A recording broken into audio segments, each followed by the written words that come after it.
All right, you guys ready for today? So ready. I know there was a lot of reading, so I just want to start out by saying if you didn't read it all, that's okay. And if you did read it all, I'm so proud of you. Like, so much more proud of you than I am. No, I'm just kidding. Thank you. That's awesome. Teresa's the only one. I am not. Anya probably read it all too. I got the 33. Tim read it all. Of course he did.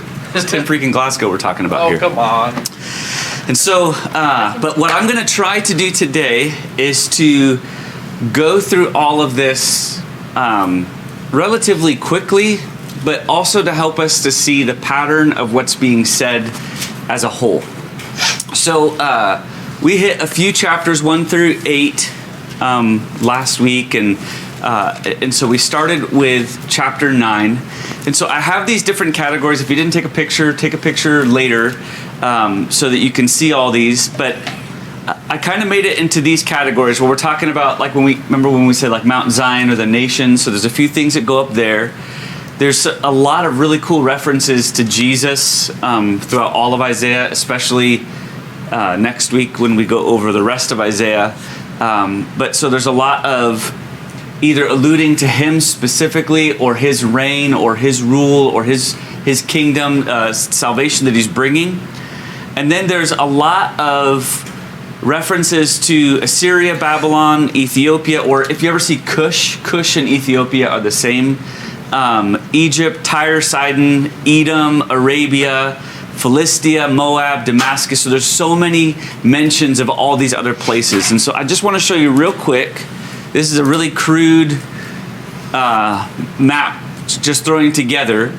But so Isaiah is here in Judah, and he's speaking primarily to Judah. He's also speaking to Israel.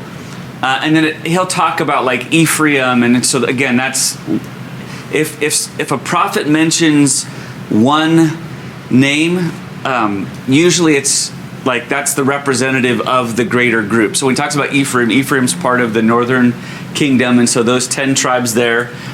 But then you have Philistia, or the Philistines, which, so again, what we don't have time for to go through all of this, but each one of these people groups signify something because of their story with God's people. So does anybody know what Philistia, what's significant about them and their relationship to God's people?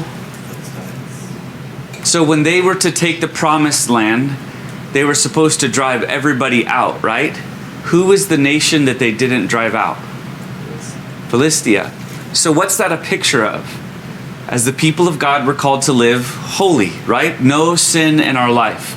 So a lot of times when we read about the Philistines, or the way of Philistines, or the pain of the Philistines in the people of God, it's imagery of leaving a little tucked away small piece of sin in your life, and how that can produce death and hardship and bad things. And so we start, we have Philistia, we have Edom, which we remember Edom, who are they? The descendants of? Esau. So that's like family, but not living with you family, kind of extended. Then we have the Moabites, who are who? Lot's descendants. Ancestral. Yeah, so the ancestral, like disgusting living going on here. Then you have Arabia, which is basically the desert. This is Saudi Arabia. This is there's not much that's going on there. Then you got Egypt, which is one of the world's major powers. Then you have Ethiopia, which we haven't heard much of before this point, but Cush in Ethiopia was a great trade place, and so a lot of wealth and stuff going on there.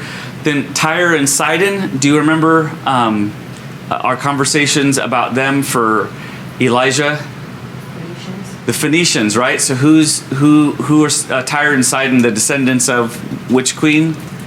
Jezebel, right. And then you've got Damascus, you've got Assyria, you've got Babylon. So there's all these references to all these other nations, which we'll talk a little bit about. But you can kind of see it's in every direction. It's not just in this small area. So again, some of the Old Testament prophetic themes, Mount Zion versus the nations, or Mount Zion versus Babel or Babylon.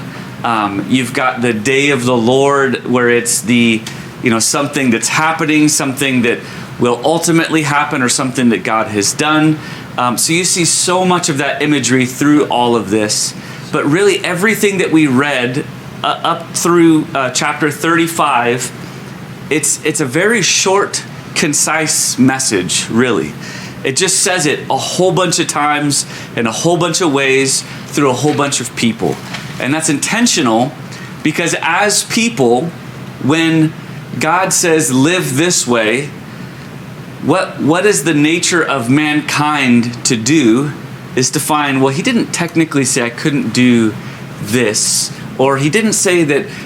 And so we look for excuses or exceptions or like loopholes. And these chapters smash all of that, like again and again and again. So again, this is going to be super, very quickly going over chapters. But my hope is not to exhaustively explain all that happens in Isaiah. I want us to see the picture of what God is saying and what God is speaking against and what God is speaking for. Does that make sense? Yeah, that's good. All right. Starting here in chapter 9. Again, this is where some of our verses that where talks about the birth of Jesus, and so this is very specifically, very clearly talking about him. But a theme you'll see through all of Isaiah is not just the birth of Christ, but the reign of Christ, and not just the reign of Christ, but the righteous reign of Christ.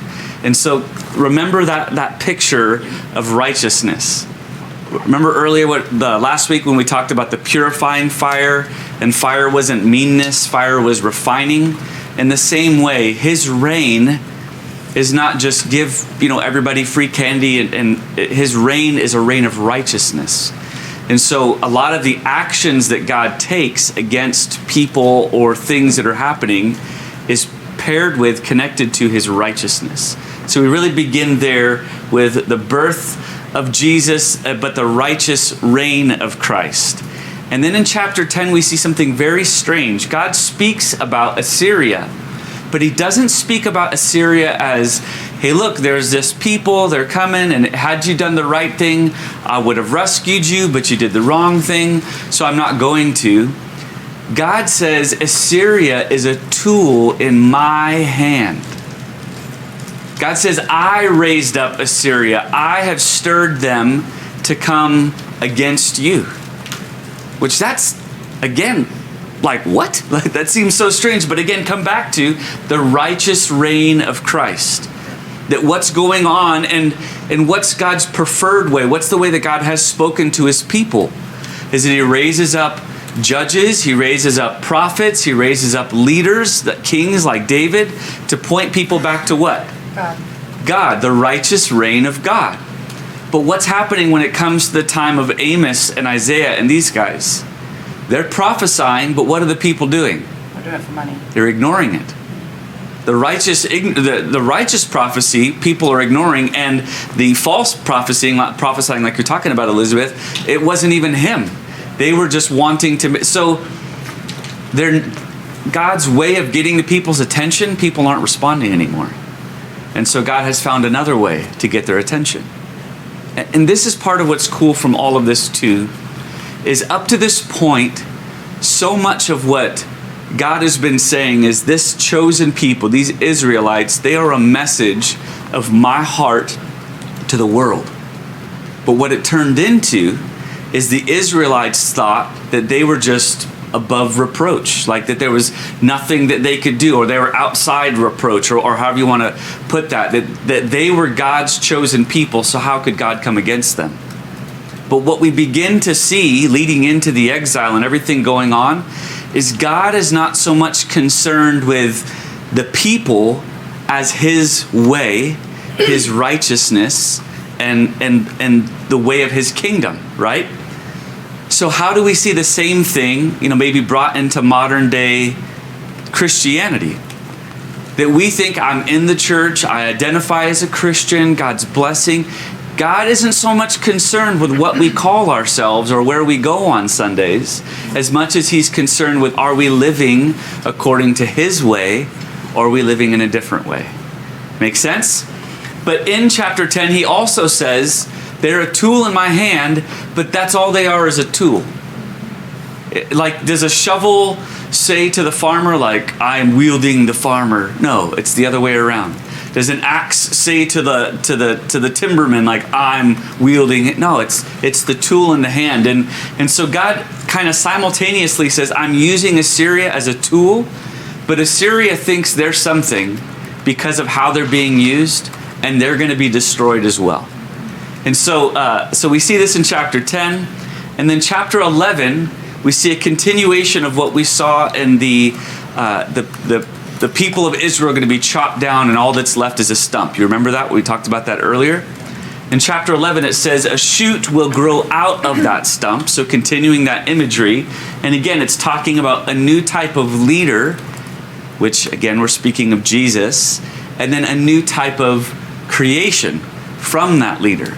So not this wicked version where you have the right names and the right, physical temples and those things, but the way of the people is wicked.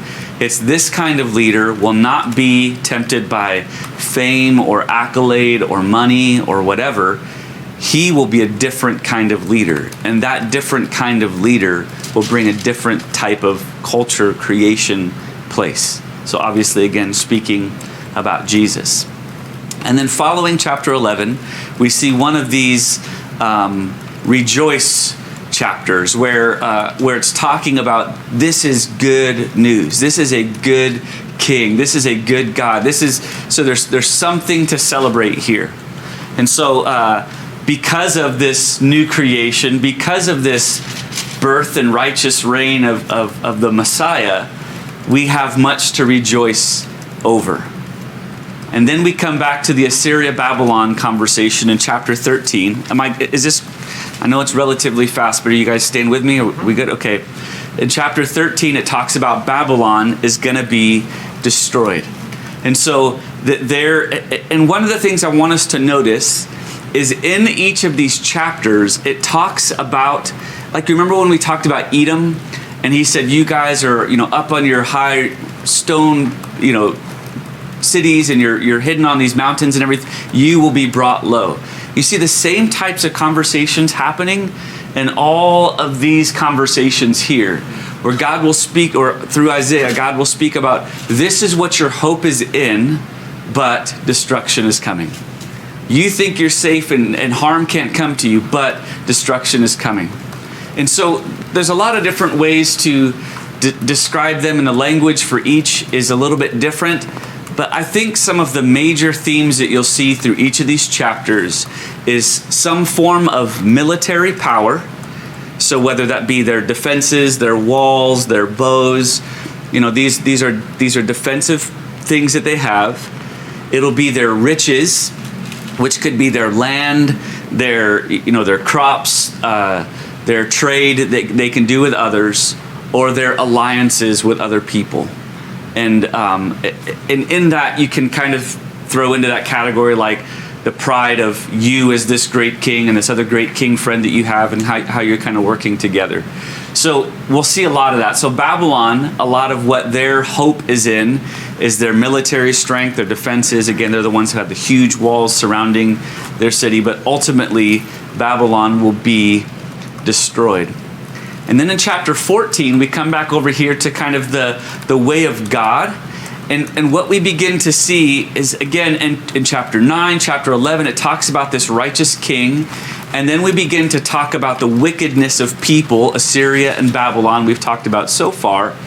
But then God begins to speak of his way when it comes into contact or confronts wickedness.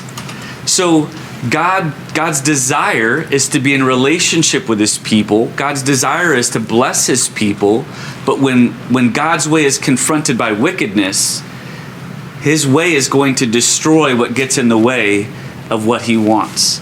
And so we see this little kind of peek into what we're going to see through much of the chapters coming up, where it's God's way over the way that comes from people who would pervert his way or people who would ignore his way.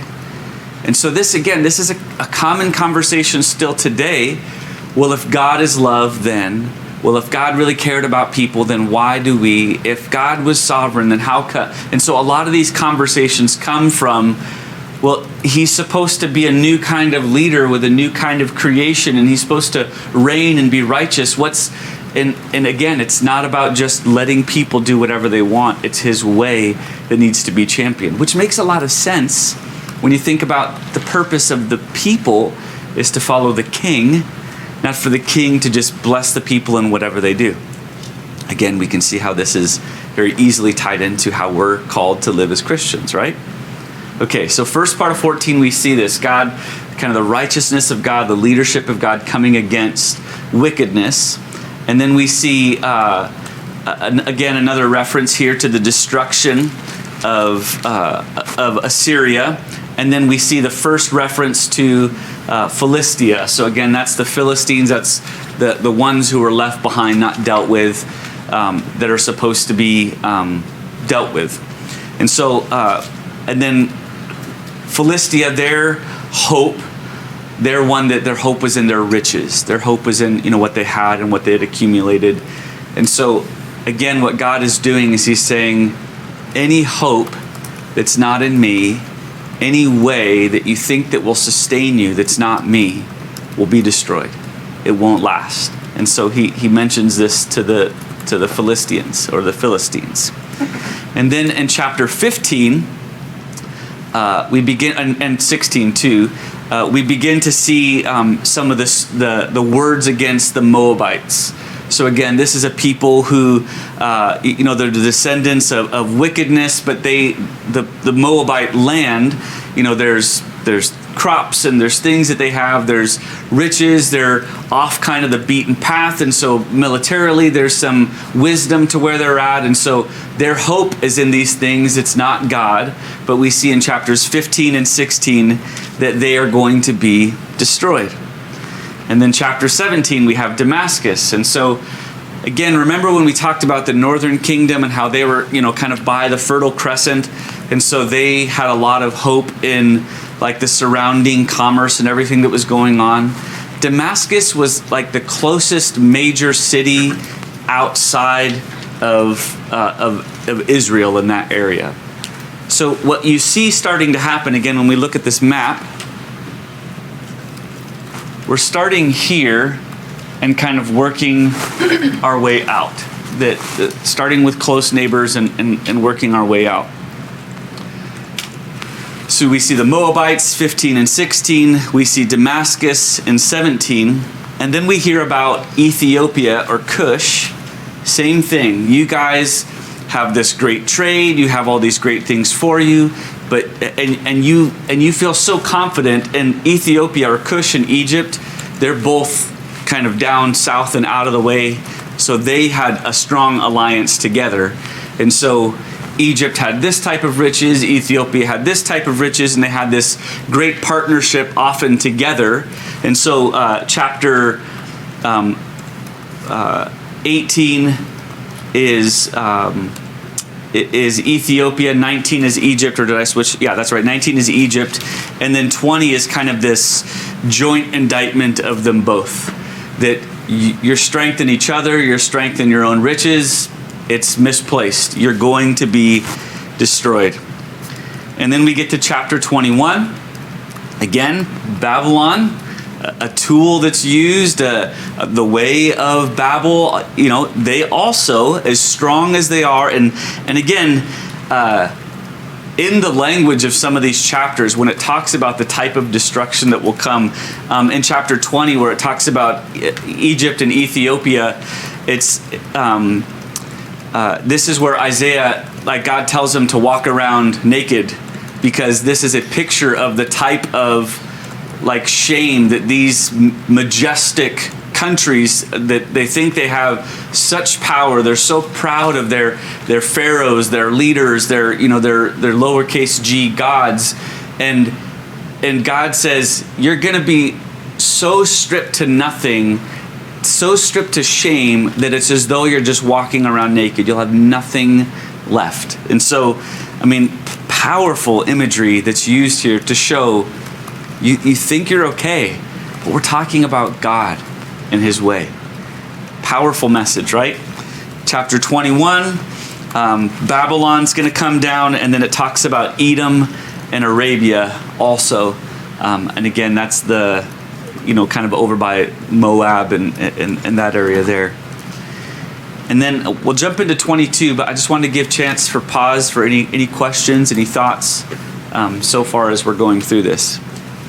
I know I'm going kind of fast. We're covering a lot of stuff, but I hope it's kind of making sense and you're starting to see how it ties together a little bit. No thoughts? No questions?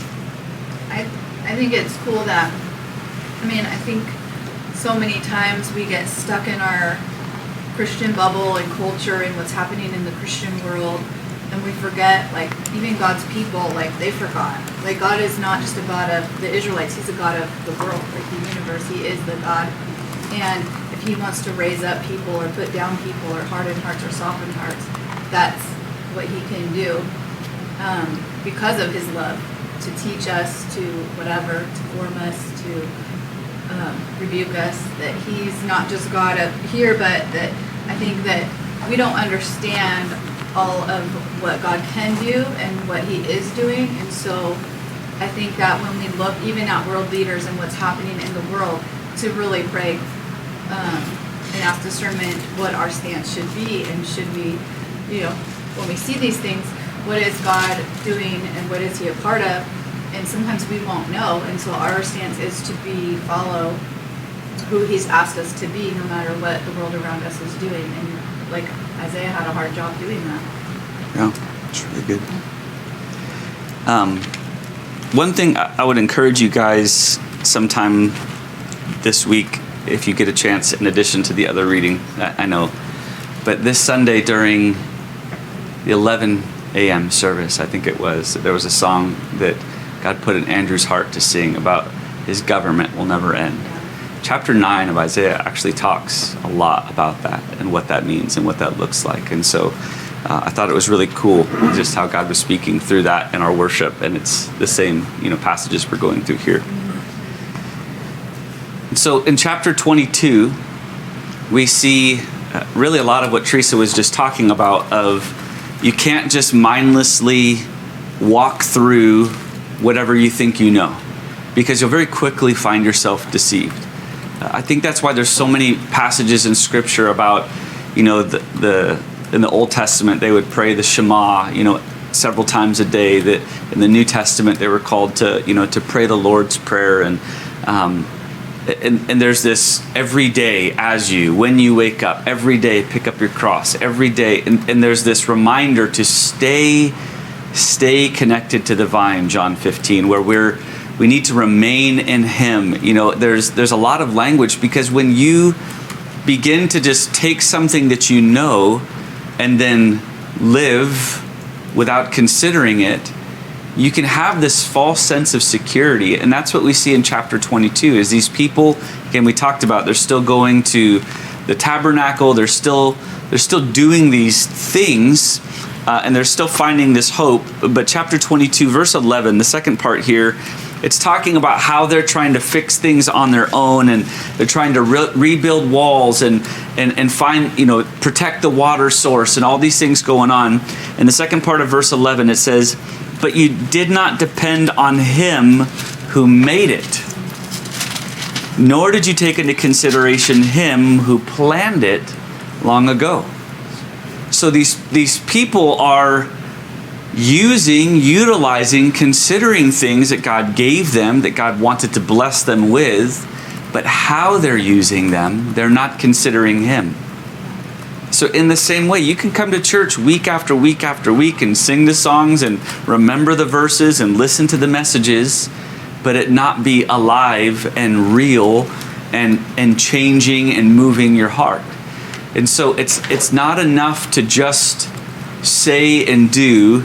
There's this constant daily engagement with Him that we're meant to walk into. It's not enough to just remember the stuff He did.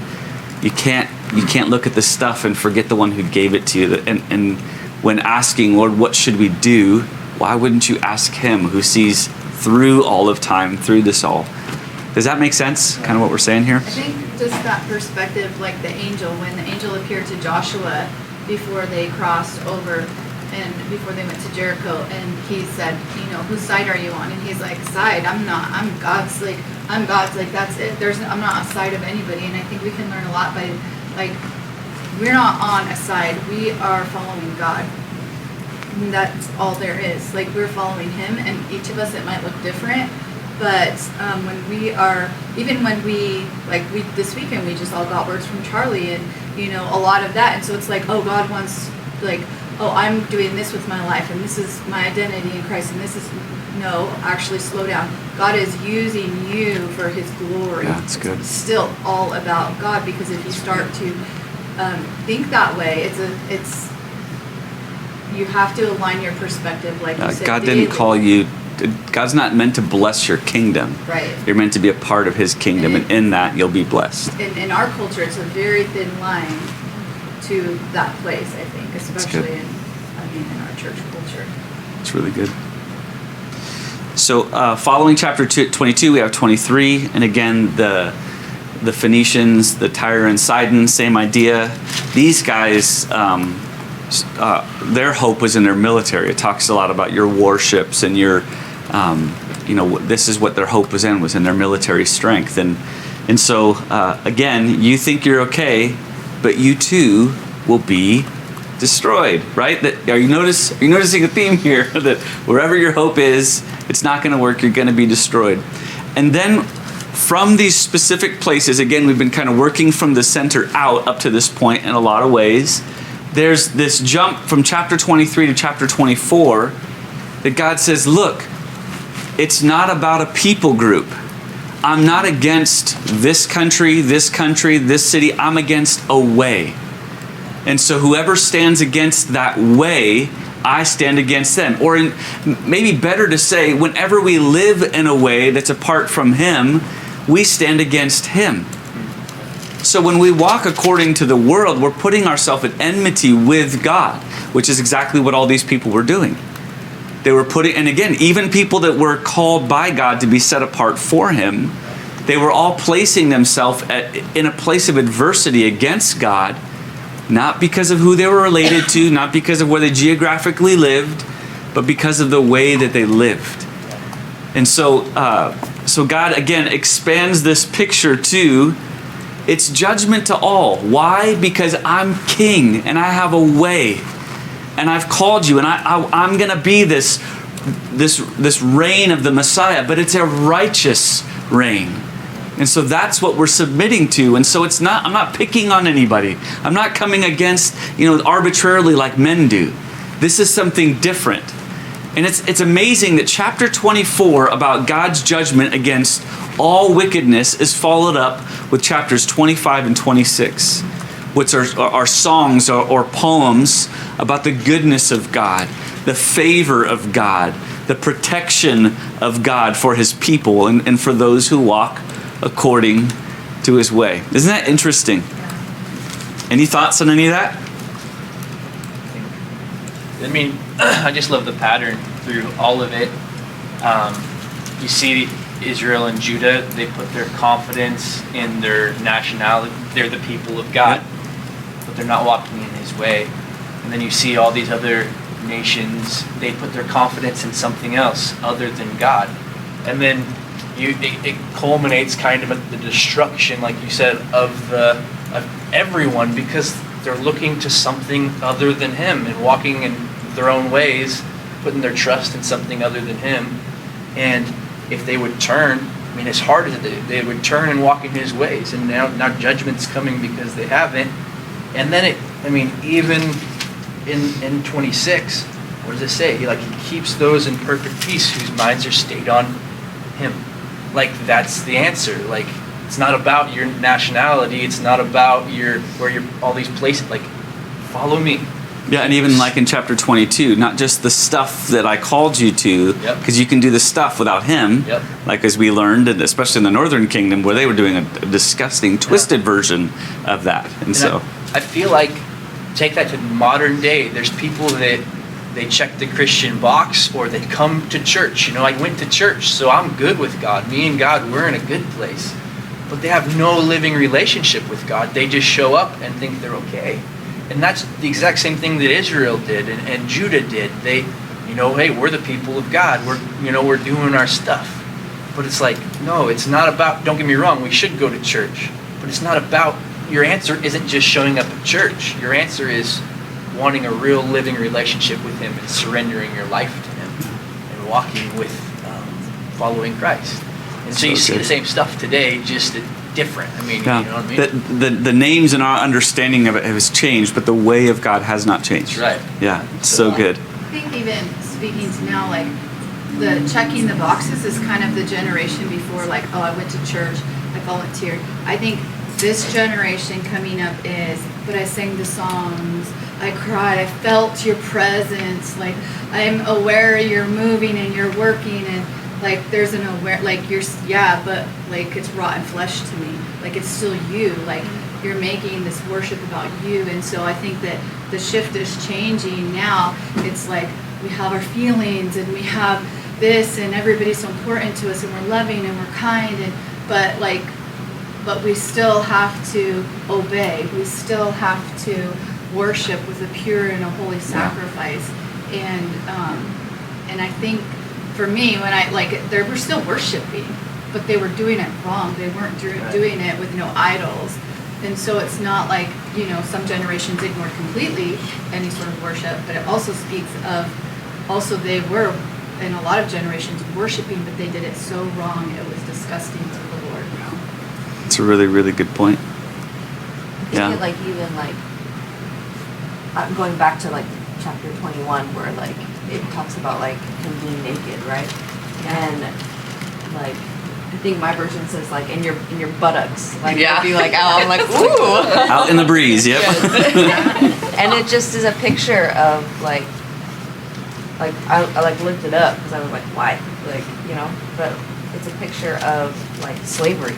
Yep. How slaves would be in tattered garments and they would literally be exposed and shamed and not real people, but they were people, but treated as they weren't real people. Treated as property, and you were led, and it talks about that imagery of you're led away by this, and that again, that's slavery imagery, absolutely. And how I don't know how contrasting how it is, because they're we're rich, we're powerful, we've got a lot of really good connections, and you're telling me we're gonna be carried away naked. Right. And when you look at the New Testament, when Jesus talks about that you're either a slave to God or a slave to sin, yes, most people who are slaves to sin, as it were, don't see themselves as that way. In fact, they feel that they have a degree of freedom, or they have a degree of, of joy and possession, and it's the same idea. Yeah. I'm good. Not only do I get to do what I want, make my own choices, but look at all these blessings, and it's you don't understand. Yeah. This is the imagery of who you really are. Right. And I think it's easy to look at these stories and be well, it was weird back then. That was weird. I'm not gonna get carried away naked today, but in the same way, the imagery, the pictures you were talking about, it's not about how good you look. It's not about my Christian life looks it's all sewn together really neatly, but really on the inside I'm a tattered mess. My heart isn't sincere toward God. My heart is sincere toward exalting myself. And so much, even in at least the Western world, I can't really speak for anywhere else confidently, but at least in the Western world, we're so content in church to just have our own way and to have it look the way we want and to have ourselves perceived the way we want. Like you said on Sunday, our church masks. It's disgusting and repulsive to Him. Well, I'm not perfect, but I'm where I should be with God. I'm in process. No, the blood of Christ, you are now Christ. You are bought into this kingdom, and it needs to cover every part of your life, and it can. You're still maturing, you're still going, but you don't get to say, well, I'm not forgiving here, I'm really still not healed here, broken, I don't want to talk about it. That's still not pure. It's still submitting to something, not Him. Right. Yes. Yeah. Putting our confidence in something that isn't Him, and His, again, He's reigning, but He's righteously reigning. And so it's 100% him. Yeah. So I mean, it's so all of good. these things can be related to stuff now, like especially like the power and the riches in the military. It's like, how many people have a bunch of guns and trust in that? How many people have like all this money Or put the away country. into their I'm for retirement because they want to trust in that they need to provide for themselves? Not that it's bad to be like, have those things, but just that your trust is in those things. And it's really easy Right. to do that, like to just put trust in your own way to take care of yourself. What's interesting about all of that, Elizabeth, as you said that, is all of those are things that God promises his people as the fruit of walking with him.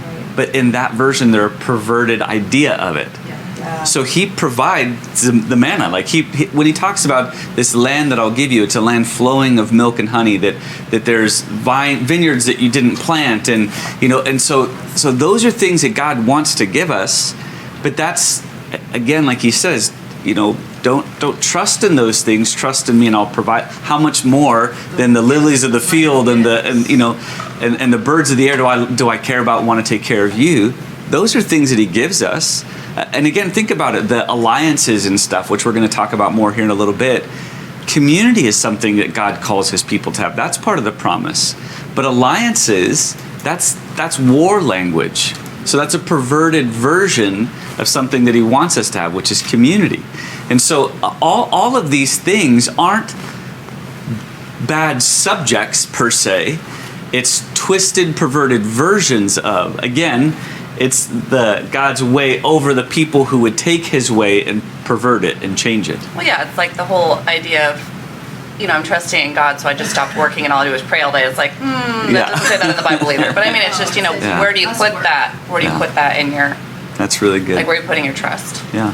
Yeah, what I really like about this, and I think it's a little bit off topic, sorry, but when we're reading through this stuff, is I like to see how, as you're reading the Old Testament, God's heart, like you said, wasn't ever just for the Israelites, but it's like he had a way, like when he talked about stuff for like people who were foreigners to come into the fold, like that was there before all of this. Yep. So it's like you said, like you were saying, the fact that they that they're putting their trust in, like the fact that they're this nation. It's like God always made a way for other people to come into his kingdom. He always had a way. That's not a New Testament concept. Yeah, like it's not new so that people outside of like the Israel nation can like know him. Like he always wanted the whole world. Even after Jesus, they struggled with, because when Paul said it's the message to the Jews and the Gentiles, everyone's like, I don't know.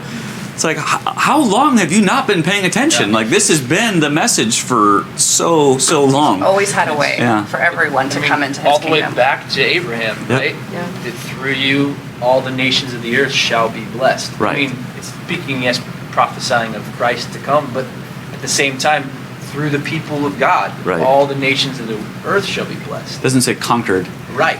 It's like literally that they would encounter God through his people. It's awesome. So So chapter 27, we continue. Again, this is kind of in this category, and these are rough categories, so some of them you'll be reading, and then it starts to talk about another country or something else that's going on, but by and large, these are accurate. So it's a picture, then it speaks of the return of the people, that right now you're being driven into exile, right now destruction is coming, but it's not forever. That's one of the things that when God speaks about the Assyrians in chapter 10, that their destruction is not like his. Their destruction is to utterly, wipe people out. God's destruction is not that way. That God's destruction is to drive people to something, not just to destroy them. And so in chapter 27, again, it's this return that's going to come, this picture. And again, there's a lot of imagery to, yes, God's people will be brought back to Israel, but an even greater return of God's future kingdom and God's future way. And then in chapter 28, we kind of jump to so let's talk about what's happening now. Let's talk about because a lot of these words that are spoken, some of these things are, 100 years, 10 years. I mean, so this is not like in the year that this was written, no. This is stuff that's going to happen. And so then there's this jump in chapters 28 and 29, where it's talking about Ephraim. So if Ephraim is the name that's mentioned, who's the people group? Is it Judah or is it Israel? Israel, right, the northern kingdom. And so first part of chapter 28 is speaking directly to the northern kingdom, but then in that message, there's also paired with But hey, pay attention, Southern Kingdom, because there's a message for you too. That's the second part of chapter 28. And then chapter 29 speaks to Jerusalem, which Jerusalem is a part of Judah, right? So both are brought into this. This is not a message just to one or the other. The messages are different, but there's a warning. There's the message of the destruction that's going to come. But then again, at the end of chapter 29, we see, but this isn't forever. Starting in verse 17, it begins to explain that there's something else that's happening after this. I'm not like Assyria. I'm not just destroying. This isn't anger. This is about a way that I'm calling you to. This is about a righteous reign of a king that I'm calling and drawing you into. And then in chapter 30 and 31, we see something interesting. As the pressure comes, as the circumstances come, it's no longer about Edom and Arabia and Damascus and Egypt and Ethiopia and Assyria and Babylon. The message isn't about all of them. Now it's about Judah. It's about Israel. It's about God's people, as it were. And then immediately after, in chapters 30 and 31, we see the response from God's people when the threat comes against them. Where do they turn? Because when we look at what's the pattern of the Old Testament, people are living in sin, they're in exile or whatever, that their job is to repent, but repent really, and that means to come back to God, and then God would restore them. So there's a message that comes to them of what they're doing wrong and what needs to change, and then what's their response in chapters 30 and 31. They turn to Egypt. They don't turn to God. They turn to Egypt. And again, the comparisons for us as Christians, when things get really hard, when a really stressful situation comes, what should be totally normal, what should be totally obvious, and what should be the expectation for all of us, that when pressure comes, when circumstance come, when attacks come, when calamity comes, the first response for the people of God should always be that we worship, that we pray, that we go to our word, that we go to each other and we bear each other's burdens, we confess what we're dealing with so that we can pray for each other. So if we respond in any other way than that, we're turning to Egypt. I've got a financial issue. Let me borrow money. Or I've got a financial issue. Let me quit this job and start a new job. I've got a relational issue. Let me go talk to this person who will tell them what's wrong. Or you know what I mean? Like, we have all these things that happen in our world, and we should pay attention to, what do I do when that happens? Because if my initial response isn't to go to Him, this is the same as turning to Egypt and not the Lord. Yeah. And God says, don't turn to them. You won't find safety there. And if we're honest, how many of us, when we've had hard times come our way, we try to solve it. We try to fix it. We turn to effort. We turn to people. We turn to, the way of Babel, as it were, and not even necessarily wickedness, but the strength of people rather than the strength of God. And when we've done that, how did it work out for us? Not well, right? Because there is no safety there. Like, you're not going to find it there. He really is the answer. He really is the way. I love the prescription, like verse 15 of that chapter. Yeah, go ahead and read it. Can I read it? Yeah. It says, "For thus says the Lord God, Holy One of Israel, in returning and rest you shall be saved. Yeah, it's so good. In quietness and in trust shall be your strength." And then he says, "But you were unwilling, and you said, 'No, we will flee upon horses.' Therefore you shall flee away, and we will ride upon swift." And you say, "And we will ride upon swift steeds. Therefore your pursuers shall be swift." And then he says, "1,000 shall flee at the threat of one, and at the threat of 5 you shall flee, till you are left like a flagstaff on top of a mountain, like a signal on a hill." Yeah. It's like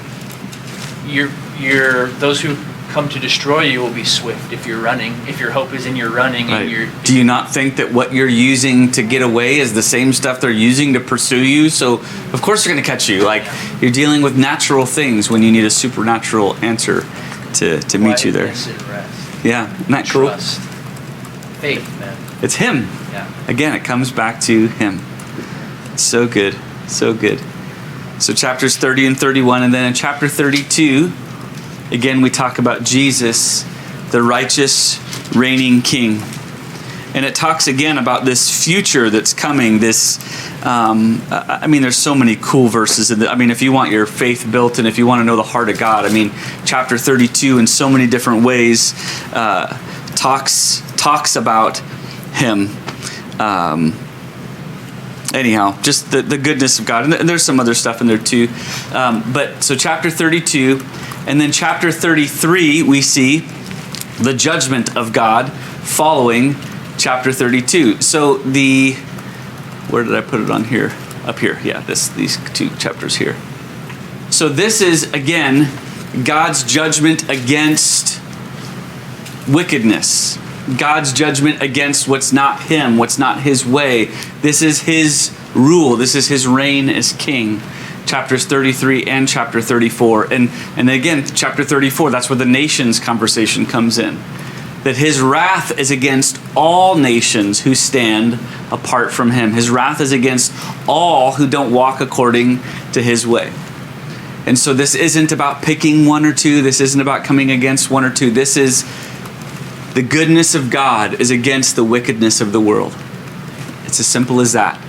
If you want to be in the shadow of the goodness of God, pursue Him, walk in His way. You know what I mean? Like it's really pretty simple. All our boundaries, all our ideas, all our people groups, all our lineage. I even love when it talks about Jesus' lineage in the New Testament. It does it in the worst possible way. Like, because lineage, what you do, and when Jesus talked to the Pharisees and the Sadducees, what would they would always champion their heroes. But what does the lineage of Jesus do? It talks about prostitutes.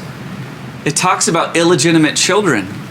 It talks about foreigners. Like, it does it in the worst possible way. Because it wasn't about DNA and blood as the world cared about. It was about people who walked according to His way. They were the ones. And so it's awesome. And then finally in chapter 35, we see this picture of, again, using the imagery of Mount Zion and this preferred future and this great thing that's coming and what God is producing and what does it mean to live in this righteous King's reign. What does His kingdom look like? What does His way look like? So tons of information in all these chapters, but I hope you see that the message is really not complicated. The imagery that's here is not complicated, and it's really just starting here, working your way out, whether it's wealth, military, alliances, location, land, whatever you put your trust in that's not Him won't get you there. And any way that you practice that isn't His way puts you as an enemy against God, and that won't end well for you either. And so that's Isaiah chapter 9 through 35. Any questions, ideas, comments, guys, concerning all of that? So when they're talking, and like all of these chapters, when they're talking about people's trusts, like these different nations, they're talking about their trust in themselves, not Israel's trust in them? Because I thought we were talking last week that they kind of would have alliances with the outskirting nations. So is this kind of a separate reference where it's not talking about that? So it is speaking against the other countries as well as Israel's alliances with those countries. So part of Isaiah's message is not just to the people of God, it's to all the people. But if I'm sitting here and I'm saying, okay, my strength is in my friendship with Anya, and I know that I don't need to trust God. If I can just trust Anya, everything will be okay. And God begins to speak, Anya's hope is in wickedness, and I will utterly destroy her. I'm all, maybe my hope is misplaced. So that's what he's showing, like, your hope is in these people in these surrounding places, but this is where their hope is, and they're going to be destroyed. So don't put your hope there. It's like It's like destroying the spaces that you thought you were going to walk before you get a chance to step there.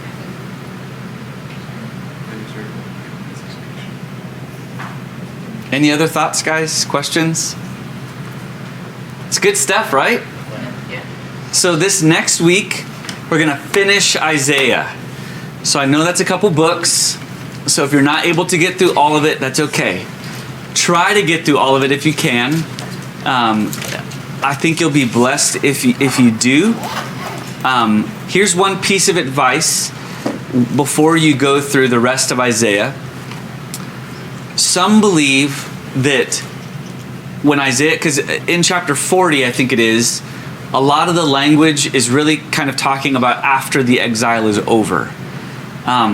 So some ask, or some believe that Isaiah is prophetically writing as though he's on the other side of the exile, because obviously Isaiah died long before all of this takes place, like 150 years before, or something like that. So either Isaiah, that God spoke through him prophetically, like he took him to the future so that he could write from that context, because the language isn't someday, it's more like now that. So the language can be confusing because it's speaking as though they're on the other side. So either God took Isaiah, in these messages prophetically so that he could write from that place. But also we see in chapter 8, chapter 3, I think a couple other places, it talks about how Isaiah took these things that he wrote, these scrolls that he wrote, and that he passed them on, or he sealed them to be read at a later date. And so there's the disciples and the followers of Isaiah who kept his scrolls through time. And so there's others who believe that this is people then taking what Isaiah said about this after exile time, and they're sharing it, and that's what the language is there for. So either way, when you see it, like, wait, I thought exile hadn't happened yet, now we're talking about like now that it's over, that hopefully will remove some of that confusion that's there. But anyhow, thank you guys. Excited for going through this together and excited to continue. And so this week we'll finish Isaiah, and then the next week I'm gonna only give you 6 chapters. We're only gonna do Nahum and Zephaniah. So this week is another kind of long one, but the next week's gonna be so easy and so short, very fruitful. A lot in those 2 books, a lot that's going on in that time.